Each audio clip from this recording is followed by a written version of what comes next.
Hello students, आपका मेरे channel विकास education point पर स्वागत है। विद्यार्थियों, आज मैं आपको शिक्षा निदेशालय राष्ट्रीय राजधानी क्षेत्र दिल्ली द्वारा दी जाने वाली क्लास 8 के सामाजिक विज्ञान विषय से इतिहास से वर्कशीट या कार्यपत्रक 31 का अध्ययन करेंगे।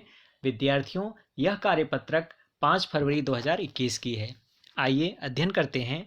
आज का हमारा टॉपिक है राष्ट्रीय आंदोलन का संगठन 1870 के दशक से 1947 तक।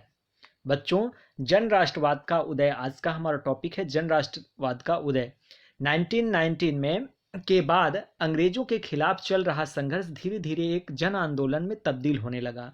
किसान, मजदूर, आदिवासी, विद्यार्थी और महिलाएं बड़ी संख्या में इस आंदोलन से जुड़ते चले गए। बच्चों, इस आंदोलन में सभी लोगों ने बढ़ चढ़ कर हिस्सा लिया था, जिसमें किसान भी थे, मजदूर थे, आदिवासी थे, विद्यार्थी भी थे और महिलाएं भी इस आंदोलन में शामिल थी। 1919 का जो आंदोलन हुआ था बच्चों, इस पर प्रथम विश्व युद्ध का भी प्रभाव पड़ा था।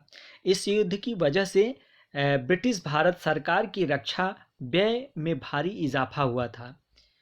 इसके बाद बच्चों, खर्चे को निकालने के लिए सरकार ने निजी आय और व्यावसायिक मुनाफे पर कर बढ़ा दिया था।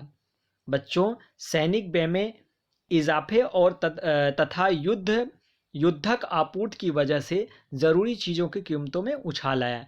इन सभी कारणों से बच्चों जो है, जब मुनाफे पर कर बढ़ा दिया गया तो इससे जो है क्या होता है, सैनिक व्यय में इजाफे और युद्धक आपूर्ति की वजह से इन सारे चीज़ों पर जो है वो कीमतों में उछाल आ गया, कीमतें बढ़ गई। बच्चों, औद्योगिक वस्तुओं की मांग में वृद्धि तथा अन्य देशों से भारत आने वाले आयात में कमी के फलस्वरूप भारतीय उद्योगों का विस्तार हुआ। ठीक है बच्चों, आइए आगे देखते हैं। युद्ध की वजह से सेना में सिपाहियों की भर्ती, जिन्हें दूसरे देशों में युद्ध के लिए भेजा गया, तो इससे क्या होता है बच्चों, सेना में इतने सारे युद्ध हो रहे थे जिसकी वजह से सेना में सिपाहियों की भर्ती होने लगी और दूसरे देशों में इन सैनिकों को दूसरे देशों में भेजा जाने लगा। वापस आकर सिपाहियों ने साम्राज्यवादी शक्तियों के शोषण को विस्तार से बताया और भारत के औपनिवेशिक शासन का विरोध किया।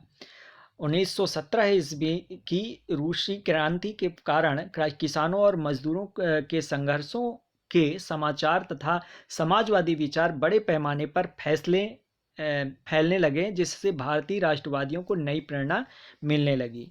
बच्चों, ये था आज का हमारा कार्यपत्रक। आइए अब इसमें कुछ प्रश्न दिए गए हैं, इन प्रश्नों के उत्तर करते हैं।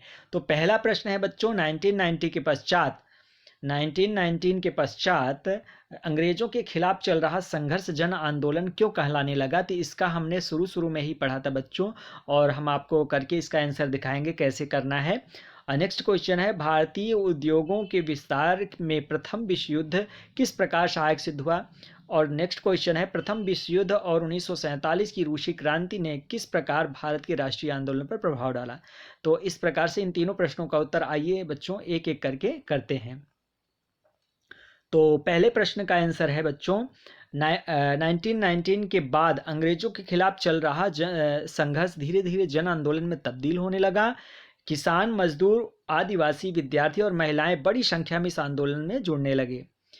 ठीक है, नेक्स्ट क्वेश्चन जो है बच्चों, भारतीय उद्योगों के विस्तार में प्रथम विश्व युद्ध किस प्रकार सहायक सिद्ध हुआ है? तो इसका आंसर होगा बच्चों, औद्योगिक वस्तुओं की मांग में वृद्धि तथा अन्य देशों से भारत आने वाले आयात में कमी के फलस्वरूप भारतीय उद्योगों का विस्तार हुआ था बच्चों। ये हो जाएगा इसका।